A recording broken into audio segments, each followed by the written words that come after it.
life in the province. So if you are new to my channel, please don't forget to subscribe, like, and share. So we are riding e-bike, guys, electric bike, motor, and we're on the way to the school and together with my friend here beside me. So we're on the way to the school. We just bought some vegetables in the market because we're gonna make some vegetable soup there in the school of my son Virgil, and because it's a nutrition month this month, so they have cooking today, and all they cook is nutritious food. So that's what we're doing. We went to the market and we get a lot of vegetables and some bananas. And my husband right now is in the house. He just stay there. We just ride a motorcycle on the way to the school. So we're here, or we're almost there in the school. And I'm gonna show you guys how busy the road is this morning. So stay tuned, guys. So for now, as you can see, a little bit traffic this morning, and we're riding an e-bike. There's a lot of e-bike here now in Valle Hermoso, and look at the weather, sunshine. So there's another typhoon again coming here in the Philippines, so hopefully it won't affect much here.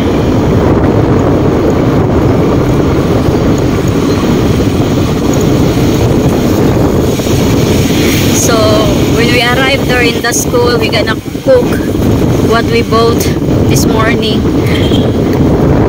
So we're gonna cook also some binignit. It's like halo-halo together with sticky rice, banana, sweet potatoes, some sugar, vanilla, and sagu, tapioca pearl. So we're gonna make them. We're gonna put also some condensed milk on it. In our vegetable soup, we have also some squash, some eggplant, some spinach, and kalamunggay leaf. So that's what we're cooking this morning, and I'm gonna show you guys how we're gonna cook it. And there's a lot of parents will be helping with us too, and some of Virgil's classmates, they also brought some bananas, sweet potatoes, and they be eating some vegetable soup in lunchtime around 12.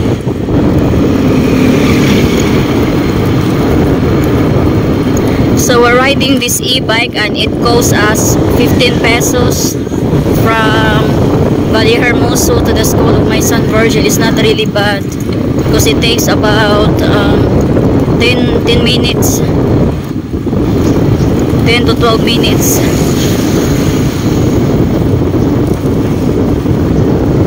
Because it's not as fast as a tricycle.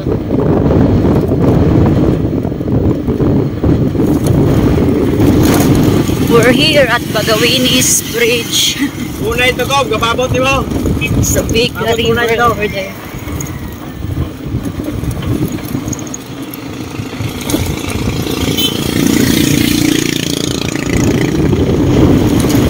And here in Bagawinis also, they have also a small market here, but it's not as big as Valle Hermoso market.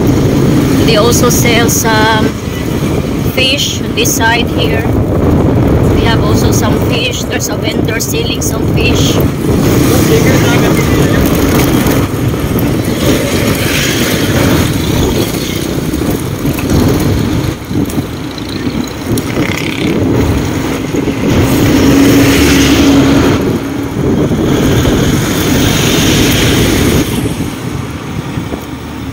Vihar. My husband don't like to ride V-Hire, that white van there, because they are so fast. And my husband scared of riding that V-Hire because they run so very fast. So we are here at the school. So see you guys in a few minutes. So stay tuned, guys. Hi guys, so we have some vegetables here. We call this one alugbati. Asa to alugbati? Ah, this one.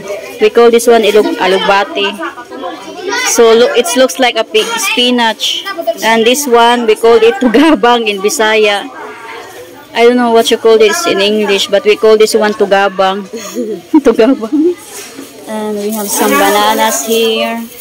Bananas and eggplant. Borges classmates. They're helping us. This one we call it sikwa. And we have some oil here because we're gonna fry the fish. We have some fish also, guys, and we're gonna fry it and we're gonna put it to the vegetable soup. And we have some condensed milk on here. So this is Virgil's classroom. He's inside with his teacher there and classmates. And this is their we have also some kalamungay tree. They planted kalamungay tree. And they have these flowers here planted. And this is classmates, they're helping with us. And they have also a wheel there, guys, that they can get some water. So you can see they're getting some water in there. So that's what they use to water the plants. See, they're very helpful. Oh, it's a big squash. Oh, mauni akong dala dai. Big squash, guys. Oh, squash. Camera slice ana dong ah. Gasa na tay. Oh. It's big banana on there. Malunggay dai. Oh. Salamat dong. We have a lots of vegetables. Thank you. I'm gonna put the vegetables on that container there. And we have that big pot there. That's what we're gonna use for cooking. Ya lang dong, abaran. Ha? Kalbasa? Nagdala. Ato grong prito ng isda day, no? Ato pikas day. We have also some wood. Wood. So we already sliced the vegetables. That's the squash, guys, and the eggplant that we already sliced. Master o professional kay mo slice. Buyang. Some of the parents here. We have banana. Wala. Kuy kanon day. Luto tag kanon day. Luto tag kanon. Oh, among madam busy kasi text. So this is the pot that we used. Malag ko abli day. Uy, init na day. We put some water first, then when it's boiled, we're gonna put the eggplant and the squash.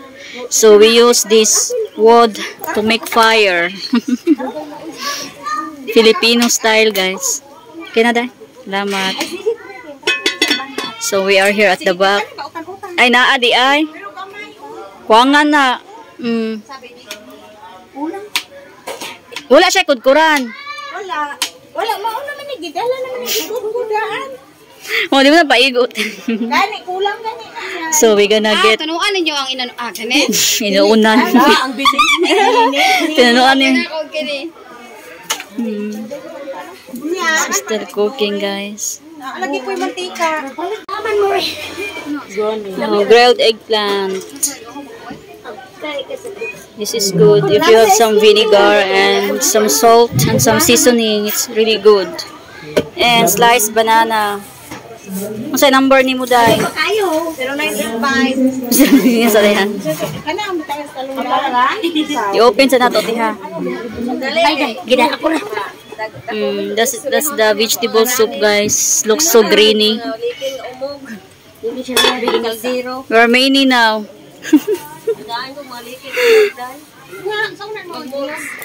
Some parents are here. Hello. Oh, hi. There's a fish, guys. This is what we're gonna grill. Ginit-nit din prituhon tong isda na. Prituhon ako nung nagay namin tika. We're gonna take the skin out and we're gonna eat the one it's inside. Just put some vinegar and some seasoning. It's really good. We called it ensaladang talong man natin, no? Ensaladang talong.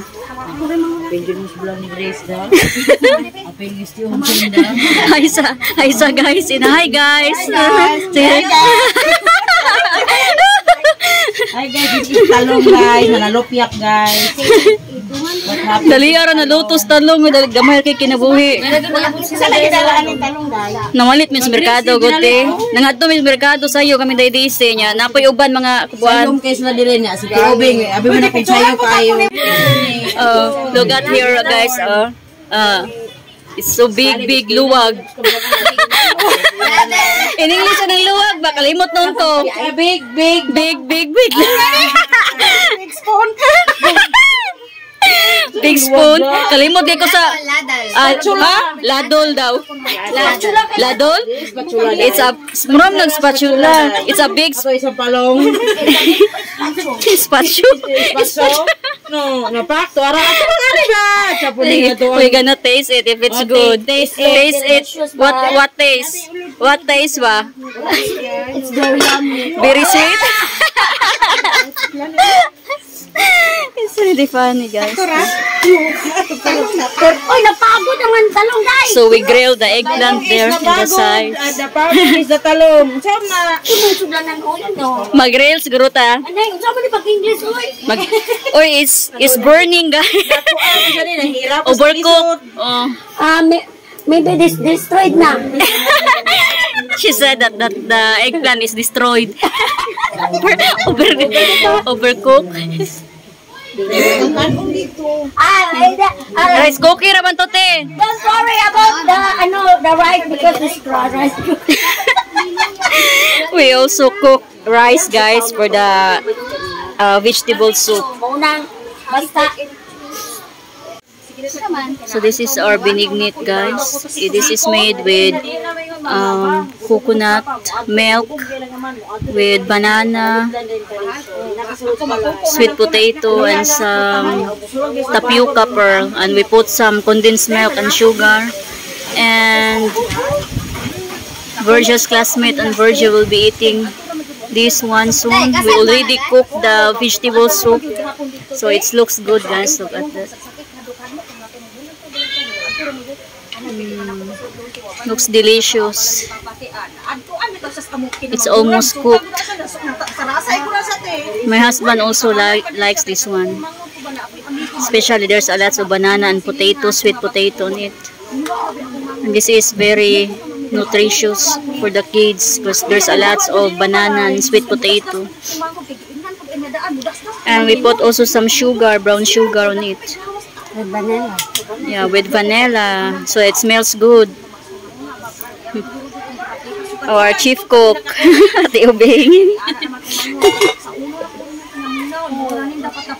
Di lang natutalo. Kaya mo bukal siya, te. Mo overflow. So we not cover it correctly because it will overflow when it boils. So here's Virgil here. He's eating vegetable soup with his classmates, guys. That's the one we cooked this morning. He loves vegetable soup. You eat some of that, huh? The squash, Virgil. You eat the squash. His classmates. Okay, alam mo tong lutoon ng kuan. Anong dahil? Oh.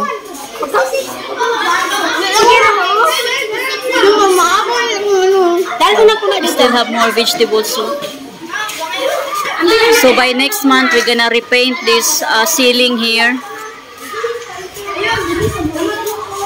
And we bought a new cabinet on here. This is the new cabinet that we bought. 2 bookshelves. Nana ni libro do?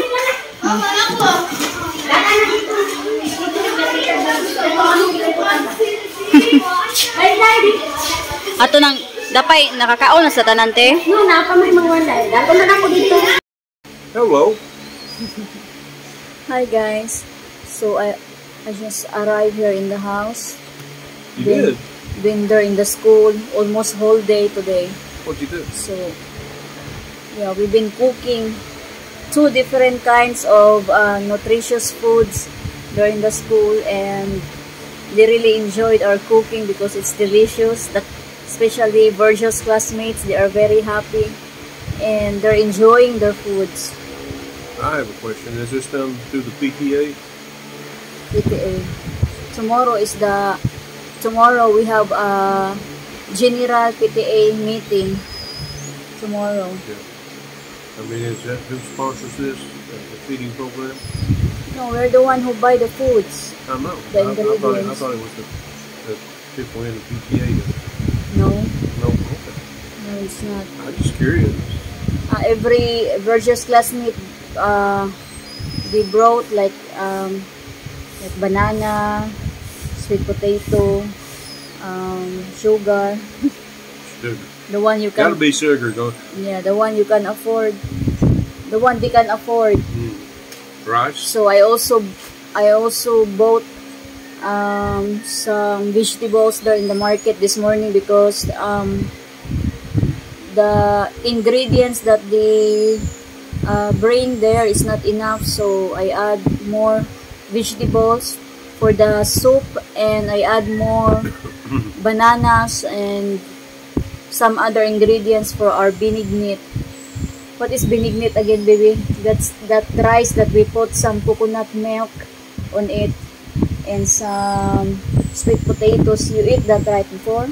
Yeah. You like it?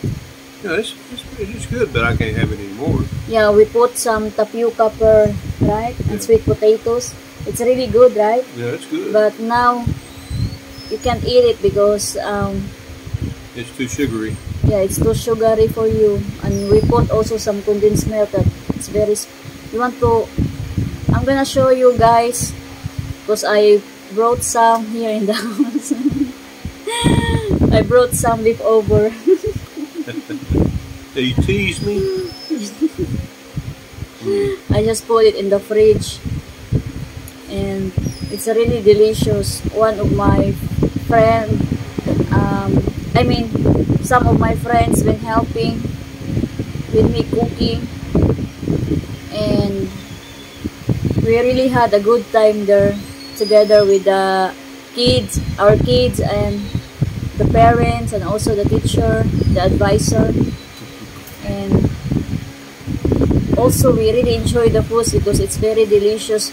This coming July 31, they have another cooking.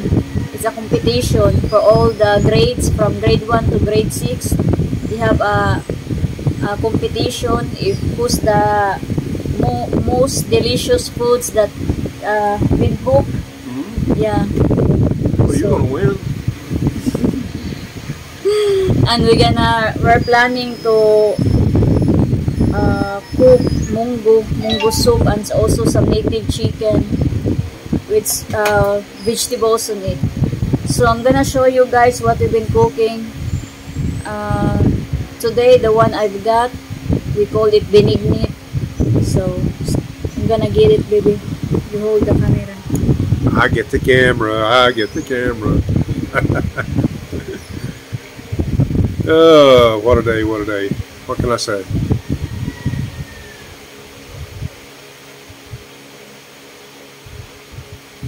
Hopefully everybody enjoyed Grace's videos because she tries so hard. I know she took some time off. because she was busy. It's just more than what she can handle. Yeah. I'm gonna show you guys. I'm gonna eat this one. It's hard. There's banana on it and some sticky rice. Don't forget that rice. Rice is life here. Yeah, between the rice and the sugar, it leaves me out. It's really good. Not fair. You want taste, no? No. And there's a lot of tapioca pearl. I've got my sugar levels under control and do my best to maintain it. It's good. It's cool. Yeah, yours is sky high. Yours is higher than mine. So we call this one bidding pit. What you call in US? What you call in US? It's like a porridge, right? Yeah, like a porridge.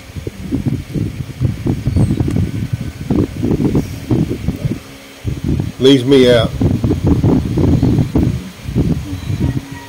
Can you put the cover, please? So it's really good. That's my dinner. And also Virgil loves that one. And you will eat it all before you get here. Virgil eat 2 cups on that today. Yeah. And also he loves the vegetable soup. And one of you cheat? I had a drop. I thought I could get by with that. I'm sorry, okay? You can eat small, but the banana only. No, I don't gamble. So, we really had an enjoyable time today during the school. And also, we'll be excited for the upcoming event in the school. The one it's cooking, we have a competition. So, we're gonna try our best so that we win, right? So that we win.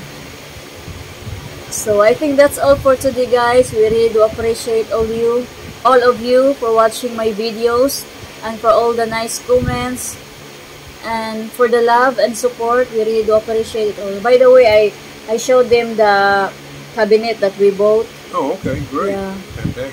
Yeah. And also the ceiling.